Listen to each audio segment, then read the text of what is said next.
Greetings, everyone. This is Payman Lorenzo, your host, your friend, your coach. Today I have a very special guest, a real friend, a good friend that I met, but that I've been following is a big time YouTuber, also fellow Afghan-Canadian, which I'm really happy and proud of his progress. I found him out about what 3 years ago when I followed them, and then the stars aligned. We met first in Toronto in October of 2022, and then also in Kuala Lumpur in March of 2023. And then I've been following him. He's been doing great things. His YouTube channel has been skyrocketing and just catching up with him. So there's a lot of wisdom, a lot of amazing stories that he has to share, and can't wait to unpack all of that. So, Alex, brother, welcome to the show. Thank you. Thanks for having me, bro. I appreciate it. Pleasure's on mine. So tell us, where the end of the world are you currently? Right now, I'm here in Vientiane, Laos, or Laos, I should say. I was in Thailand recently, and I decided to why not check out Laos? It's like bordering, obviously Thailand. So I got on a quick flight, very inexpensive flight, and I'm here exploring a brand new city that I have, or even country that I had no idea about. So yeah, that's where I'm at. Is this your first time in over there?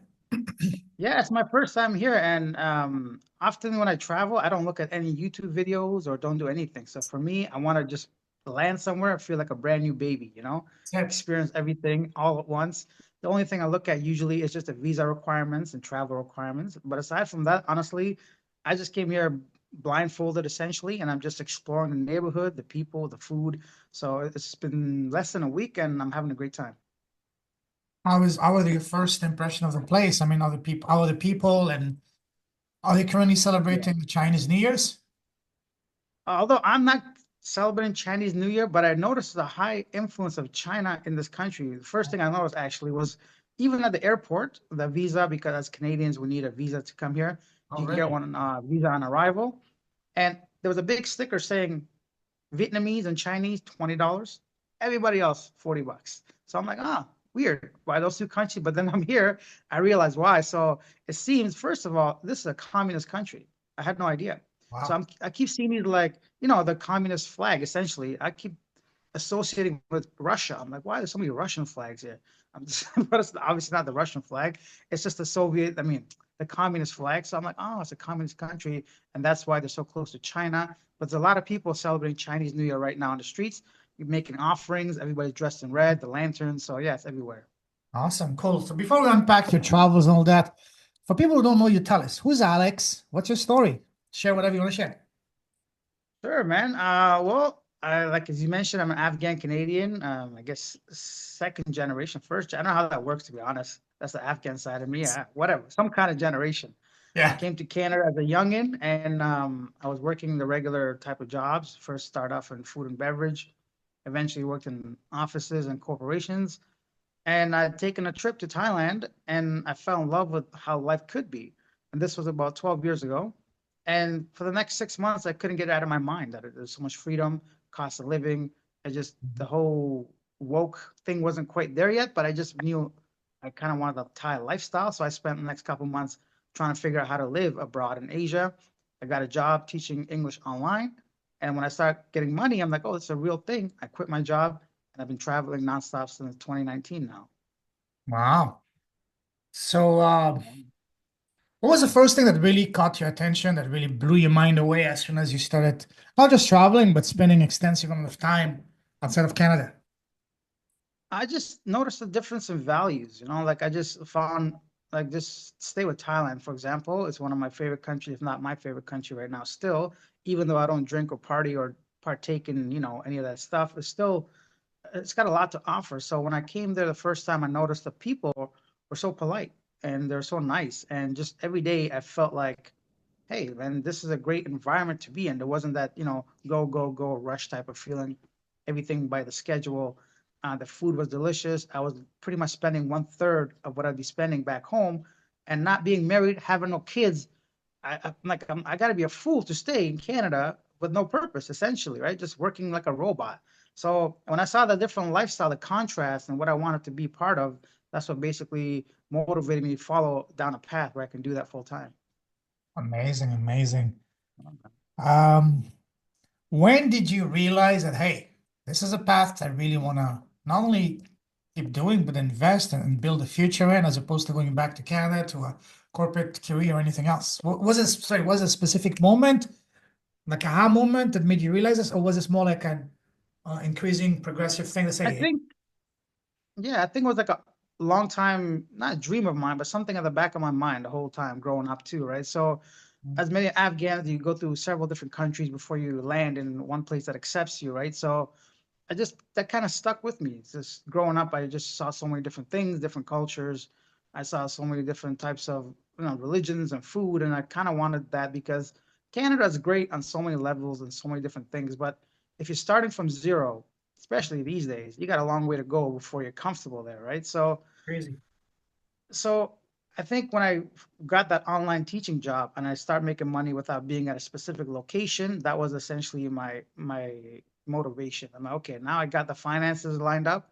I have a house in Canada. Luckily, I bought when I was 27, so I'm like, okay, that's my retirement plan because I don't want people to think anyone could just simply get up and go and just leave everything behind. You got to have some kind of long-term plan because you're going to end up on the streets essentially. So it's you got to have everything in line. So for me, everything kind of fell in line. It seemed like the stars were aligned for me, and I'm just like, either now or continue going down this path of unhappiness every day. So Yeah, I can totally relate with that because I went back home last time in October of last year, 2024, for my birthday, spent a month, and after 2 weeks, I couldn't wait to get back out here. It's really crazy. Even people that I've always been like the guy in my family that was, I wouldn't say the black sheep, but the guy always thinking outside the box. Everyone else in my family, they're very successful career, and I was always being, entrepreneurial. And I started living abroad and traveling from way back in 2000, 2008, 2009, 10. And they were thinking, oh, you're crazy. Why are you, throwing away a career? I was supposed to go to law school back in 2007. Instead, I started my first business because of the 4 Hour Work Week book. And then they were telling me, you're crazy, you're stupid. Why are you throwing on your future? And I swear to you, man, now when I went back just a few months ago, they were asking me, hey, how are you doing it? Maybe you were the one that was a smart one. A lot of people want to live, but they can't because of wife, kids, mortgage, all kinds of commitments. So I hear you, man. It's not easy. And Canada, unfortunately, is becoming unlivable. Even a basic meal at a basic Afghan restaurant was like $30 per person. It's crazy. yeah, And plus another $5, $10 tips. So yeah. Now 18% tip is like normal. They laugh at you if you give anything less. Essentially, yeah, you got the tip, you got the tax, you got this expectations to it's just everything different over here. Like right before we met here, I had this meal, noodles, vegetables, chicken at a nice cafe for literally $2, bro. Like $2. You can't even get a small double double, right? I don't even know what the price is. Probably 199 before tax back home. It's coffee, right? For Tim Hortons. So I'm thinking I'm sitting here, beautiful ambiance, and beautiful servers. I'm out here with zero worry, not about yeah. work or anything, and I'm paying $2 for it. So a lot of people say, so like you say, why give up a career? So you have to ask yourself, what is a career for? It's because you want to make money. So why do you want to make money?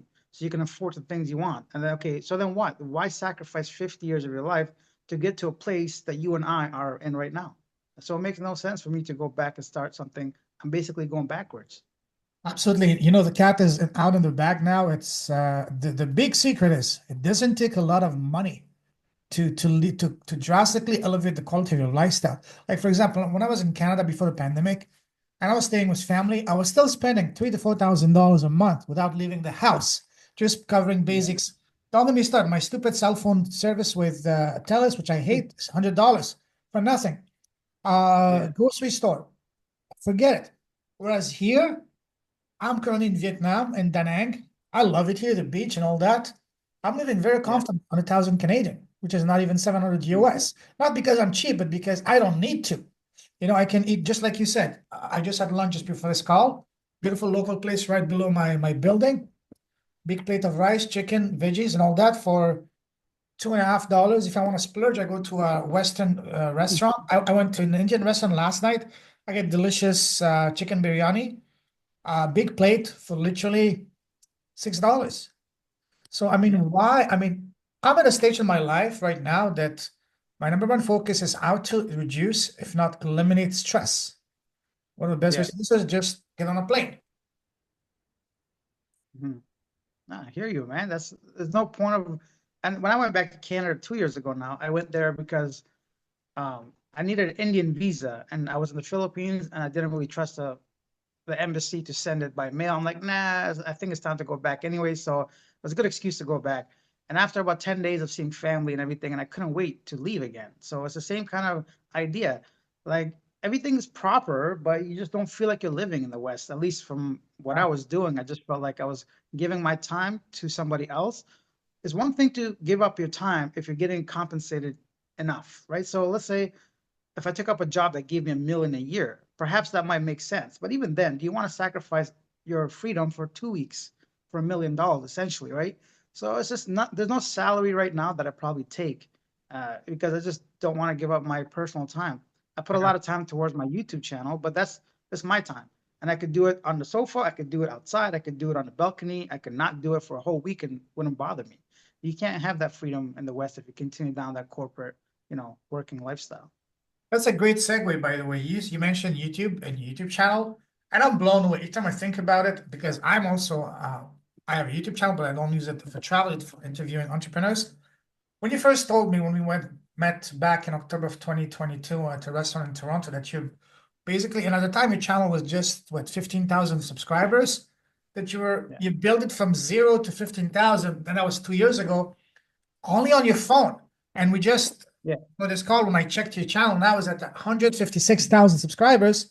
And I asked you, are you still running everything from your phone or from a computer? And you said still from a phone. Yeah, And that's mind blowing. everything's stuff from my phone. Yeah, it's because couple things. Number one, I think the editing softwares are becoming really powerful. The software is good, obviously. The phones themselves have the capability to process different things, and the style of videos I make, they're not really like cinema like Oh, it's not about like the actual video itself, it's about the people. So pretty much any phone these days has like 4K capability, at least 1080p, which is most YouTube people watch on. So it's strong enough. Why go ahead down this buying expensive gear and everything? It's unnecessary. exactly. And that further adds up to the to what we were talking earlier that it doesn't you don't need to be a millionaire or a drug dealer or an athlete or celebrity to for this kind of lifestyle. Hey, your phone, that's your office. For me, my laptop and my microphone, that's all I need. I can get them on my backpack and that's it.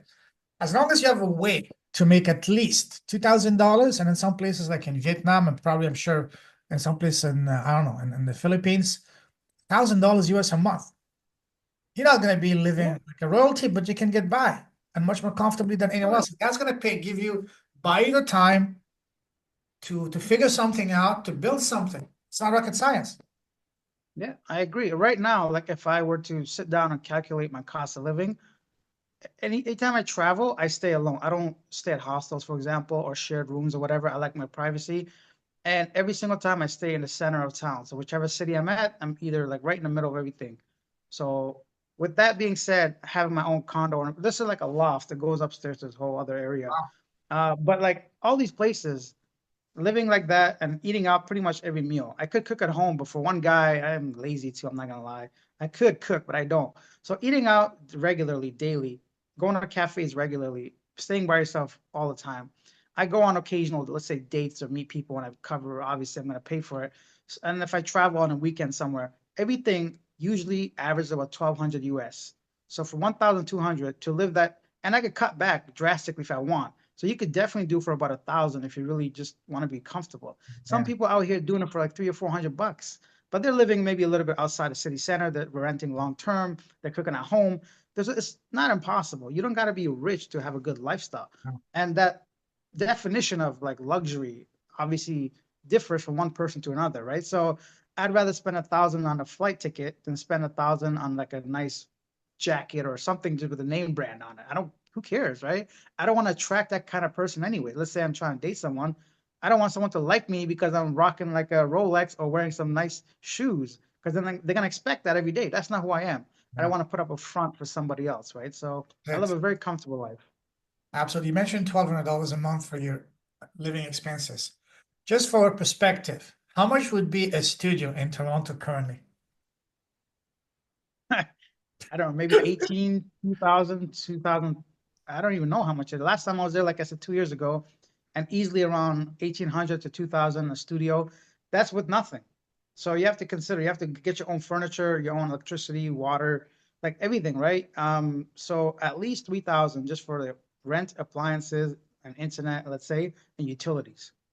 If You you know, want to live somewhere decent in Toronto, like it doesn't make any sense. So I when I went back home in October, I inquired a room in a basement on the yeah, outskirts, like Ajax or Whitby or whatever, Markham, a room. It's about $1,500, $1,800. A studio, that's 2,500. okay, so there you go. I Bare was bone, kind of bare in the bone. same. I even saw ads with people. Are you ready? People renting a bed in a dorm for like 1,200. Oh my God. But wait, just Yeah. like the cheesy line, but wait, there's more. I even saw an ad, share a bed with a stranger for $600 a month, meaning you sleep in a bed with someone else. And that's not a sexy lady, just some big That's fat just somebody trying guy. to get a piece of ass, bro. That's not even like a roommate. That's the guy's trying to Seriously, offer you something different. seriously, You that's might as how well go to bad it prison is. at this point. Yeah. Absolutely.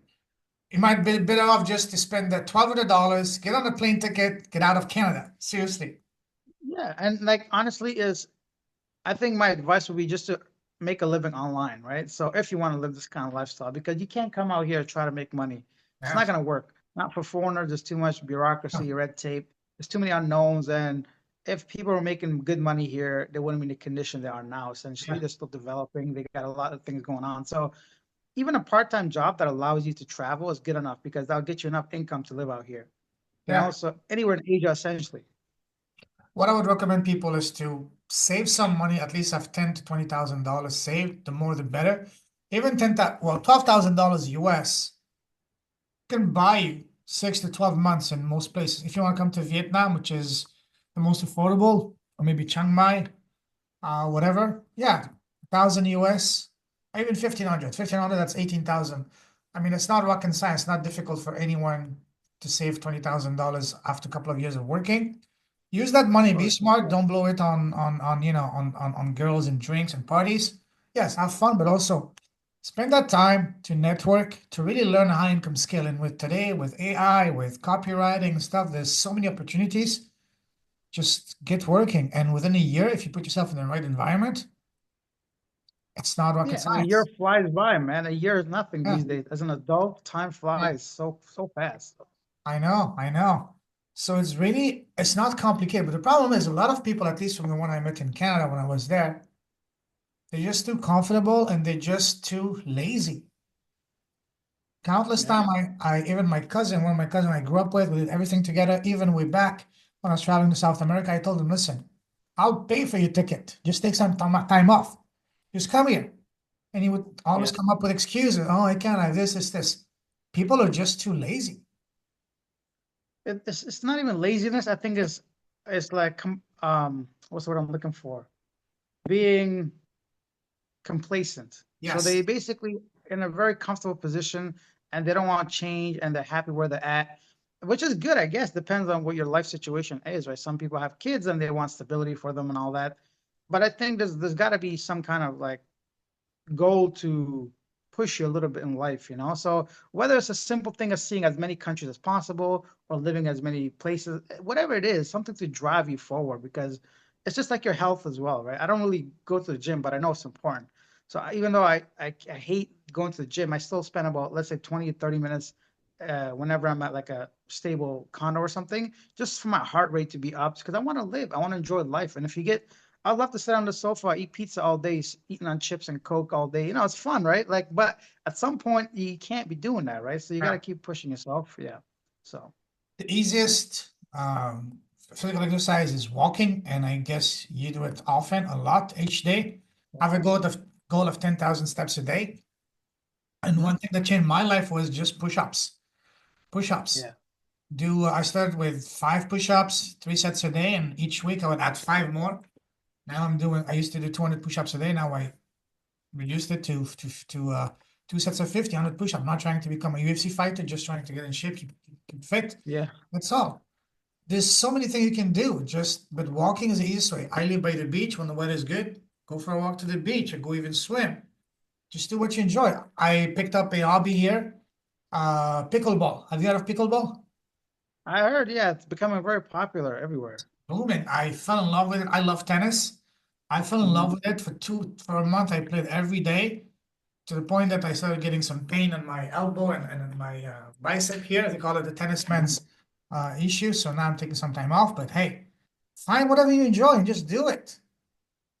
And That's it doesn't even have to be physical, right? no, Just learn how to do something online with all this AI and free yeah. courses. Google offers hundreds of free, like there's always something, right? I think people that get bored, I feel like just either boredom shouldn't exist in anyone's No, life these days. no. If you have a phone and access to internet, basically, even if you don't, you shouldn't be bored. But I feel like boredom comes to people that are just either lazy or I don't know. You shouldn't be bored. So, and for me, I think it's just like, what do you want in life, and try to get that. If you want to be rich, okay, just what's your next step? How are you gonna get there? Don't just go to work every day and complain that you want to be rich without doing anything about it, right? So just Mm. even baby steps to get. Absolutely. Find your outlet, find what really gets you up in the morning, sets your soul on fire, makes your heart sing, as I like to say, and just do it, and stick to it. Don't give up after a month or so. My business is podcasting. I tell people, hey, podcasting is like a baby or a flower. You need to nurture it every day. Keep doing it. Same thing for any Yeah. business. You as a YouTuber, it took you years to be where you are. Maybe, for example, for me, the first year I didn't see a single penny from my podcast.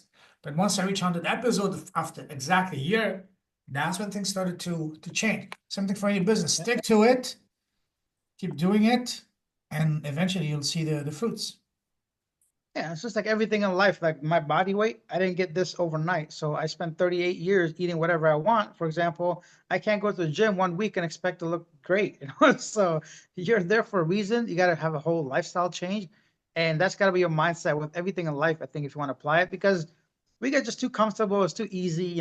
Come home every day after work, take a shower, eat something, watch something, go to bed. So you can do the same thing over and over again. Yeah, I think everybody has a different perspective on life, and right now I just feel like I'm doing what I want, which is very rare for a lot of people, I think. That's a luxury. The real luxury is For sure. not of money, but of time. Yeah, because you can make money, right? But you can't make time, bro. So That's it. So you being a YouTuber, a very successful YouTuber, tell us, when did you realize that YouTube can be a viable way to make money? my first check from YouTube, that's it. So when I saw the actual physical dollar amount, which was I think $11, no, I think it was like I had to be over 100 to cash it out. So I think it Yes, was like a yes, yes. hundred. I think it was over $111, something like that. When it was actual tangible, where I could physically touch it and cash it out and spend it. That's when I realized, okay, there's actual, because a lot of people talk a lot of stuff, do this, you'll make money, do that, you'll make money, you'll make money doing this, buy my course and you'll make money somehow. That is a So, dream. but if you can't see the actual thing, it's hard to be motivated, So I put in the work in the first 3 months. I was monetized quickly rather because the time leading up to the first month that I dedicated myself was just for fun. Initially, I never started off trying to be like a YouTuber making money. I don't like taking photos, as many Afghans for some reason don't.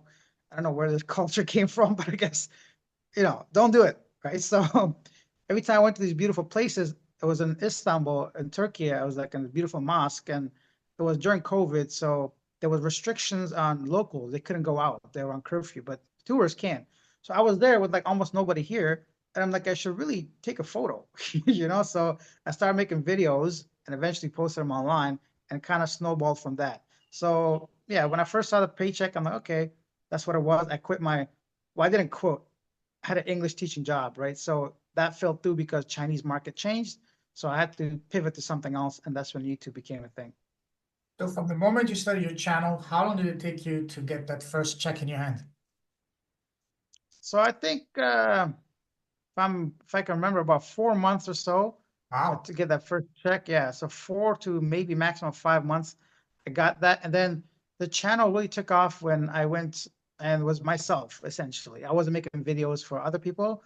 I started making videos, something I was good at, which was talking to women essentially, or to people. So I went out on the streets and I just asked random women to rate me from 1 to 10.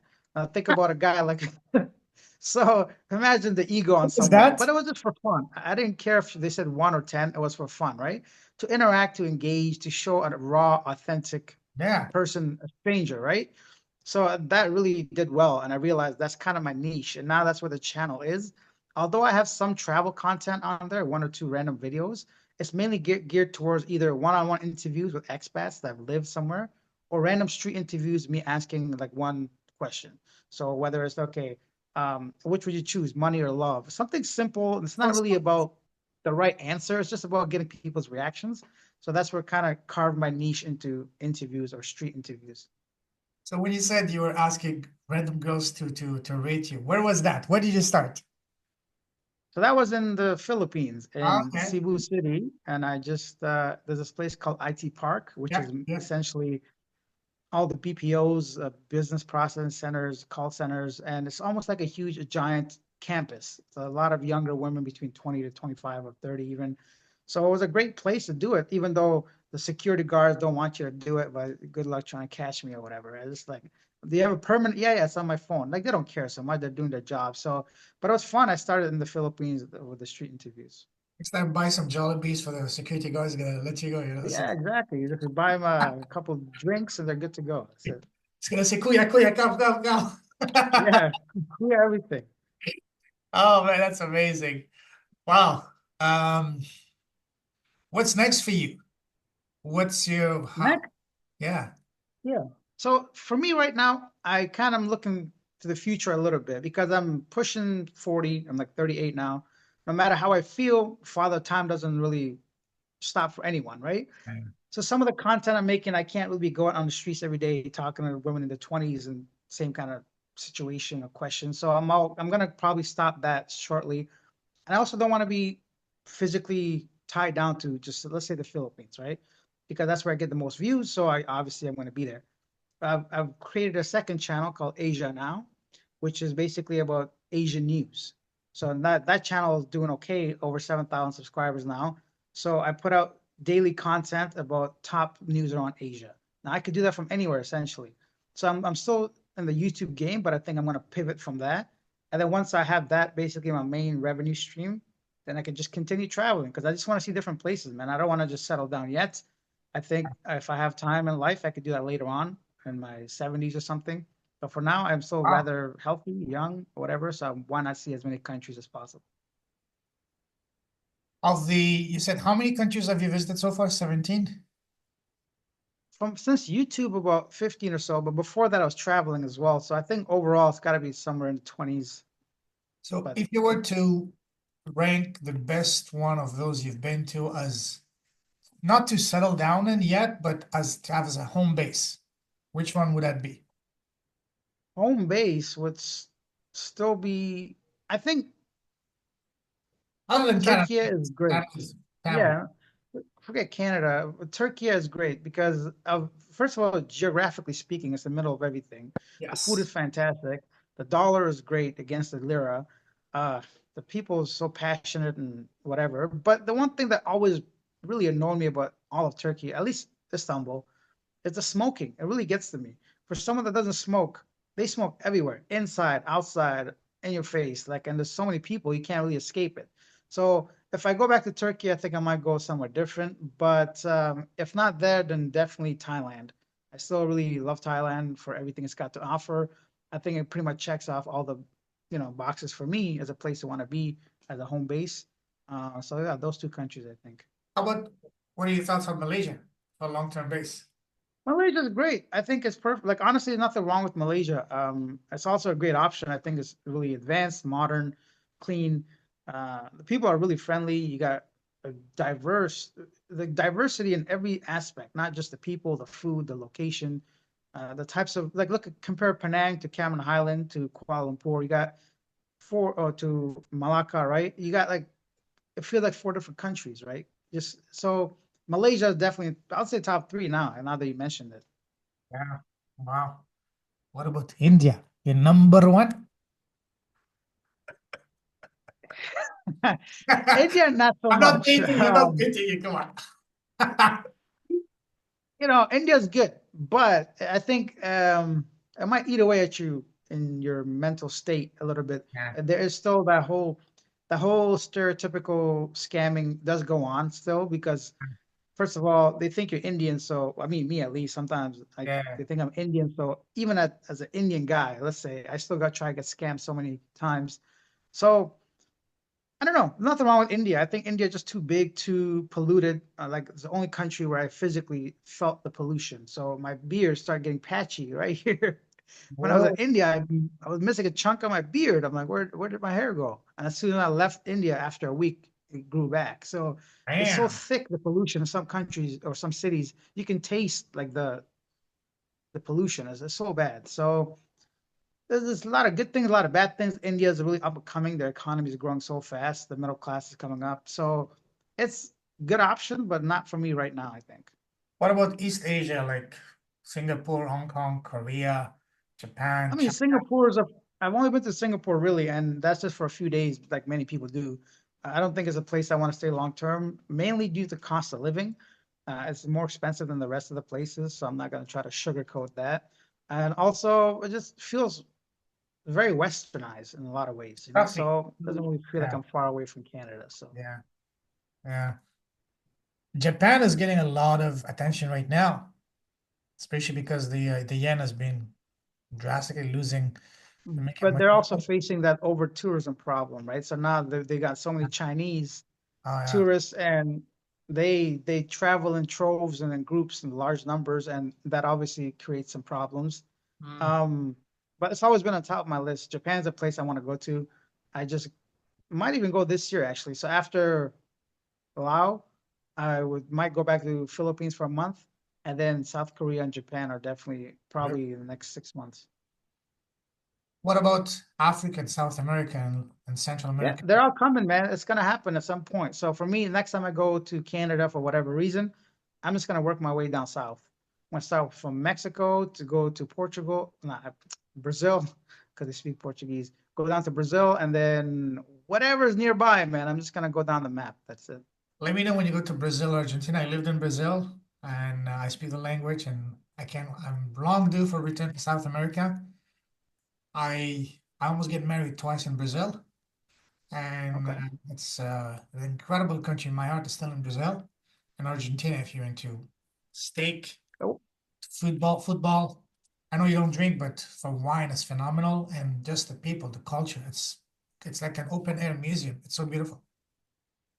I can't wait, man. But what about you? Why are you in Asia now? Because like you said, your heart's in Brazil. Why not go back to South America? Because I feel like Great question. even when we spoke last in person. Remember the first time we met in October of 2022? I was actually considering going to South America for the World Cup, either Brazil or Argentina, because that would be something amazing. Football is my religion, and what better place to be than in South America? But for me, the deciding factor was I did some research, and having lived there myself when I was younger, was safety. Safety is a major concern there. You know, when you're in your 20s, have nothing to lose, you don't care. But when you know after a certain age, I'm 44 now. You know, the last thing I want is to lose my phone or my laptop. You know, I like going to coffee shops. You can't really dress well, and over there you have to keep a really low profile. I like to, go to nice places and stuff like that, but you can't do that over there. So for me, the lack of safety has been the major determining factor. But I definitely want to go back because I absolutely love, love, love South America because unlike Asia, the language is not hard to pick up. And once you speak the language, you can actually really connect at a much deeper level with the locals. I love Latin music, especially Brazilian music, and also, all the other Latin music. I love football, the lifestyle. Of course, from a personal perspective, I would get along much better. I would have much better experience over there. They only speaks Yeah. Portuguese and Spanish and all that. But for me, the main issue was the lack of safety. Even though in Buenos Aires, Argentina, it's probably one of the safest places, but still, there's other factors too. But I'm long due for South America as well, especially Paraguay is becoming very popular, especially if you want to build an actual residency for tax purpose and stuff like that. Paraguay is very popular. You get 0% income Okay. tax on income from outside of Paraguay and you can get Mm. passport and residency and passport within 3 to 5 years. And the Paraguayan passport is pretty strong. So there's many other factors, but for now I'm in Asia. I love it here. one thing I love the most here is the friendliness of the people, and especially the fact that it's very safe everywhere you go. Of course, you have Yeah. to be Well, careful, don't be stupid, and don't get into fights with locals, which of course I'm not doing that, but if you use common sense, you're good in Asia. That's the main reason. exactly. Honestly, every time, because now, like I mentioned earlier, I cover the Asian news on a daily basis for the past 9 months. So I'm always aware of everything from like gambling, casinos, all the illegal stuff that goes on. And anytime there's any kind of kidnapping or something that goes drastically wrong for a tourist or foreigner, 100% of the time, it comes down to personal accountability. So the person was either drinking too much, starting fights, gambling, or doing something that you really shouldn't be partaking in, whether it's like substances, abuse of this and that, talking to young women that they should, like they're not even adults yet. Whatever the problem is, it came down to an individual that started something they shouldn't have. And if you start something, Asian people will finish it for you. So they will never instigate something. They will never start something. But if you're disrespectful, we all know this whole culture of not losing face, right? Your life has no value out here if you're going to be disrespectful to the culture. So as long as you just keep your nose clean, look straight, and just be proper, no one will ever bother you. Even like I never got so much respect as I do now here in Asia because I'm kind. I say hello. I'm smiling. I don't, disrupt anybody's daily life. So I'm good here too. Yeah, as long as respectful, use common sense, and especially that goes everywhere in the world. Stay away from drugs, stay away from prostitutes, and you're good. That's where Yeah. the majority of problems arise. So cool, awesome. Now that your YouTube channel is so now it's 156. So do you have milestone? What's the next milestone? Of course, is it 200? Is it what would be for you a major milestone for your Yes. YouTube So channel? for me, the numbers like are not that important anymore.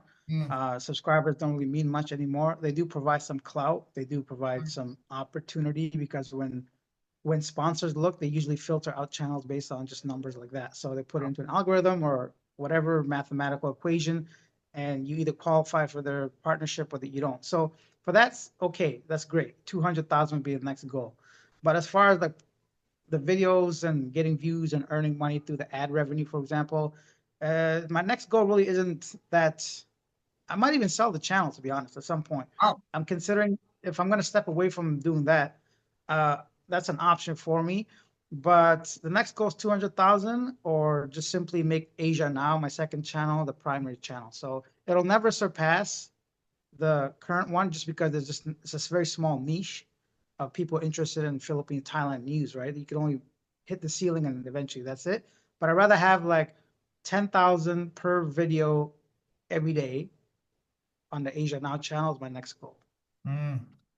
So speaking of a couple of lots of amazing points you brought in here. So when it comes to opportunities that YouTube channel has offered you, have you been approached by sponsors and stuff? Now you're seeing more and more people like bigger YouTubers coming to you.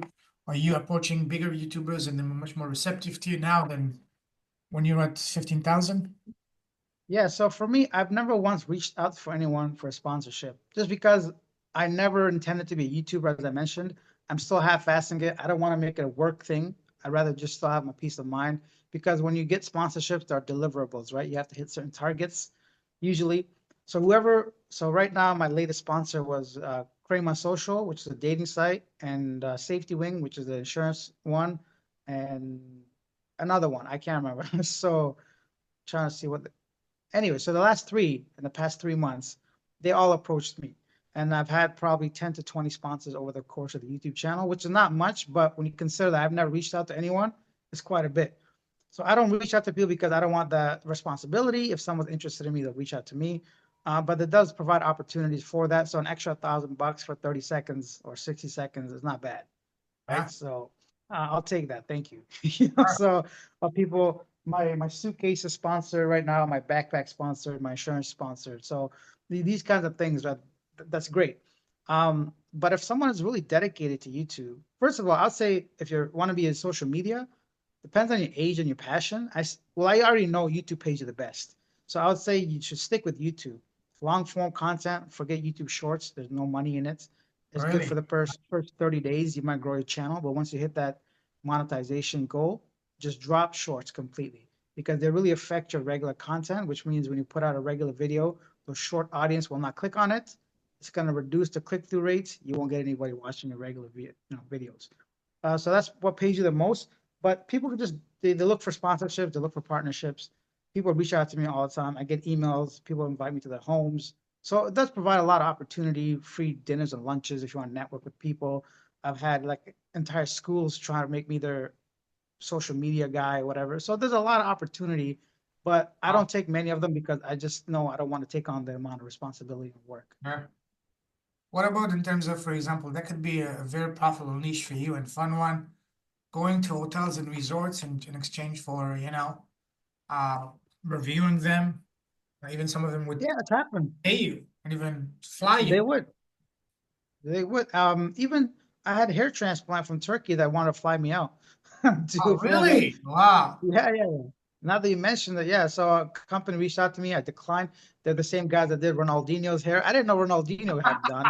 Really? So Wow. yeah, there's probably a couple like superstars that went to the clinic, and I said no because I wanted my girlfriend Palm at the time to come with me, and they didn't want to sponsor her too. So I'm like, oh, that's Wow. my cameraman, right? So you yes or no? And if I really wanted to, I think I could have pushed to say yes or say, don't Yeah. worry about the hotel or something. Or even if I flew myself out, they'll definitely do the hair thing for me themselves for free. But I just didn't see the benefit. I don't know. It just was like a 50-50. But my point is you can get many opportunities, right? So that's one of them. That, first of all, thank you for sharing that. That's a beautiful thing. I mean, they missed on a big time because if you had flown you and your Thai girlfriend, she could have done a video in Thai and open up the Thai market for them. They could have That's, done a whole bunch of stuff, yeah. yeah, wow. And I they believe didn't she think also big had a big channel, right? picture. Yeah, She also had a channel. I mean, she still has it. Yeah, yeah. yeah, yeah, Cool. exactly. And even, oh yeah, the last one that you mentioned, time kettle, which is an earpiece, translates automatically, right? So you wear one, Wow. I wear one. You speak Thai, I speak English. You hear me speak Thai, and I hear you speak English, which is kind of cool. Wow. Awesome. And you mentioned considering selling your channel. What would it make you want to sell your channel? I just have different projects, like any business, right? Sometimes you outgrow it, or sometimes you have a Uh, different vision. Sometimes you want to pivot. I just think it's too much. I invested too much time and effort to just simply let it go. It doesn't make sense to Absolutely. completely stop. It's still my number one source of income, so it generates money. And if somebody doesn't want to put in 3 years to get 150,000 subscribers, but they want to be a YouTuber and start talking whatever, so it's a great opportunity for them. I've pretty much done all the hard work, Yeah. and that would be like a transition, right? So let's say you want to buy the channel, right? So you and I would be in the next 7 videos together, and then eventually I could pass the torch to you, so my audience has a smoother transition into watching you instead of saying, "Who is this random dude that's on Alex's channel now?" Right? So it's something like that, and I'm not like I'll tell you the number right now, but it's not something crazy. Like if I sold it, I think I'll settle for 50,000 US, and I think that's modest considering what it generates monthly, how much I put into it, all that stuff. So Okay, okay. And I'm familiar with when it comes to selling businesses because I know some of the guys at Empire Flippers. My background is in e-commerce, but I don't know how does it work with a YouTube channel. Do you go also to a platform like Empire Flippers or other platforms like that? There's a specific platform just for YouTube channels and content creators. to be honest, I don't know the details about the actual transaction being made, but I know it's been done before, and you Uh, simply get my login info. You can put your own Google AdSense into it, so that way whatever the money is generated goes into your account instead of like anything to do with me. And all the details will be sorted out if I was actually would you gonna go train the through with it. person for this for the first 2, 3 months, just working side by side with them to really help them? Yeah, I wouldn't mind doing that, like because the idea isn't to basically have the next person fail. It's still my Yeah. baby essentially, right? So I'd want them to succeed just as much Sure. as me or more. So yeah, I'll be open to like whatever they need, right? How to even if they're like a brand new person new to YouTube, if they're willing to invest 50,000 into something I've built, I'm gonna invest that time back into them just to make sure they get what they paid for. So there's no sense of just getting a channel without knowing what to do with it. So I assume whoever wants it already has an idea of what they want to do with it, and whatever analytics and all the steps I'm willing to go ahead and share. Whatever. Selective as to who we would consider because let's say someone comes in and wants to take the asset, meaning the the viewership and build something completely different, or do they have to be very aligned with what you're doing now? No, I also believe in freedom of speech too, like to a degree, right? They have the right to do whatever they purchased it.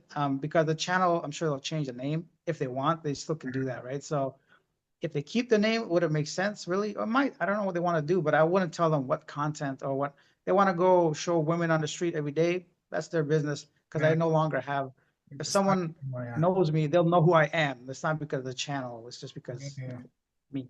Interesting. So if there's any guys interested, get in touch with Alex or message me, and yeah, we'll make it happen. That's interesting.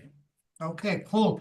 Now, for anyone that's looking right now, considering, quitting their jobs, leaving Canada, US, UK, Western Europe, Western world to live life on their own and build their own empire to YouTube, what tips or advice would you give to them? Do it. Honestly, you can plan whatever, however long you want, but unless you put your words into action, the things are always changing. It's too fast now. Everything is just always going like, at the speed of light. If you don't Yeah. actually do things, practical things, it'll never happen. There's always going to be a reason not to do something. So excuses are going to pile up, but you just simply have to do it. Have like, I think it's easier to record a video than decide to do what to do with it, than to try to figure out what to do, then record a video. I know it sounds simple or silly to some people, but you'll never get the results, or you just have to basically dive in, man, and you'll learn along the way. You're not going to know everything on your first video on YouTube, for example. Sure. Even starting a business, man, unless you like, don't make any rash decisions. Don't just throw money at the wind. I'm not telling you to do that, but Yeah. whatever plan you have right now, just follow through. What is the next step in doing that? You won't build an empire in a day, but you got to set something. Set the roadmap, set a block. Just put down a single stone, right? Anything like that. Just take the next step in your dream. If it's living abroad, traveling abroad, making money. A lot of people talk a lot of stuff, but they never do anything about it. I have friends like that. They've been talking the same stuff since high school. Like, buddy, Oh, your life is pretty much done. Let's go.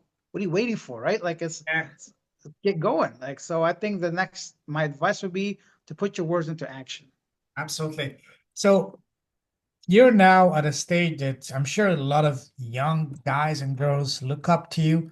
When you were starting, were there any YouTube channels that you followed and admired, and they were some kind of your inspirations? To be honest, not a specific one, but I know Mark Wiens was a big one because he was doing Thai food. Actually, it's funny.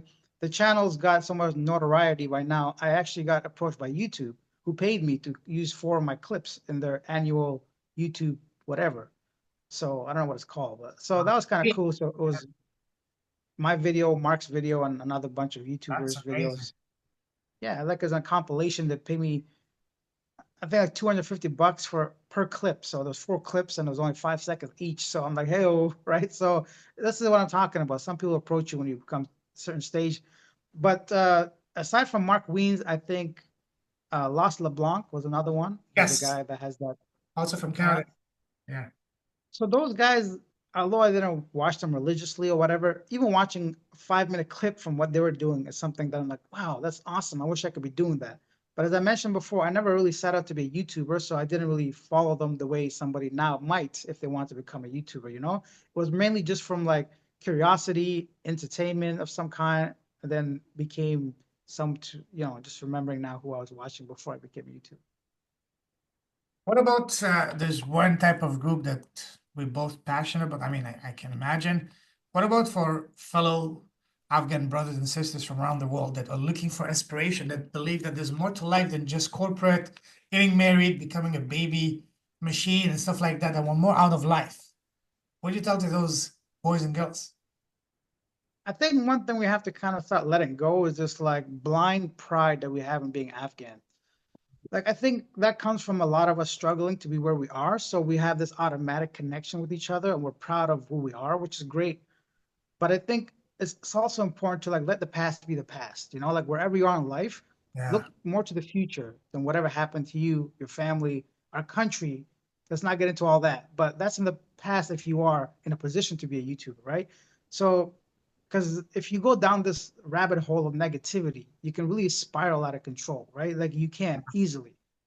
especially if you like an Afghan person and look into an Afghan person, you start like digging in a little bit or talking, it just becomes like this toxic pool of just all the anger in you, right? So I would say try to like not separate or distance or forget who you are, but I think just look forward in the future than whatever happened to us or you or the country in the past. Yeah.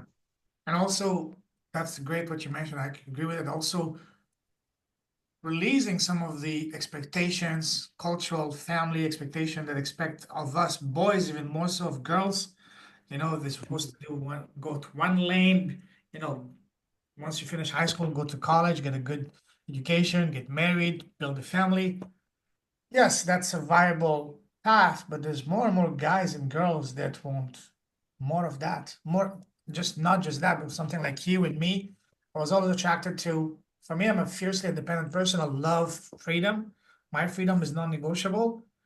And that's why I followed, it's all about freedom. My life could have been so much easier if I had focused the career, becoming a lawyer, financially and all that. But hey, I would not change it for anything because it's so much more enjoyable, fulfilling. No, I agree. You're absolutely right. Cool. If someone wants to connect with you, Alex, what's the best way to do so? Where can people find you? Anywhere, man, you guys can send me an email. It's probably the most like streamlined way, talknowcanada@gmail.com. And you can check out the YouTube channel at Living Abroad Alex or through you even. Anybody, doesn't matter. I'm always here to talk if somebody needs help, any kind of questions, anything, any kind of mentoring.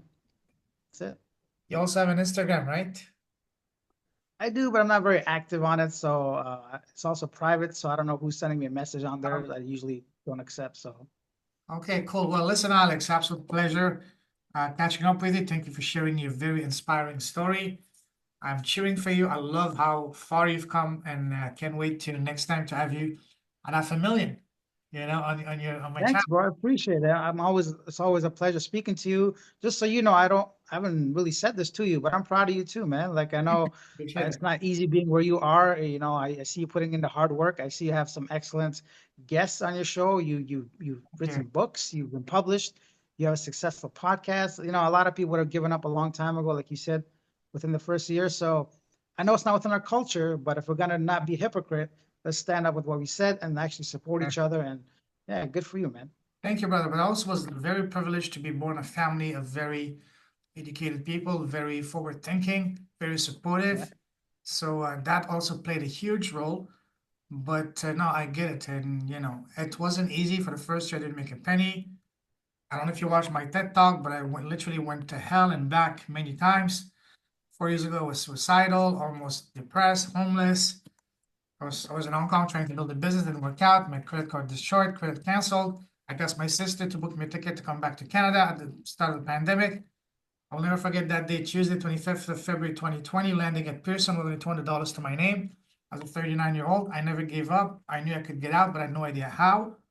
And everything happens for a reason at the right time. My spiritual awakening, my podcast, all of that now changed my life, transformed it, and opened the world for me, and even saved my life. And now I'm on a mission to inspire others from around the world. Doesn't matter where they're from, but even more so, if I can help a fellow Afghan brother or sister, I would be even more proud to do so. But it doesn't matter for me. It's not about the passport or the color. It's about the soul, the heart, and the drive.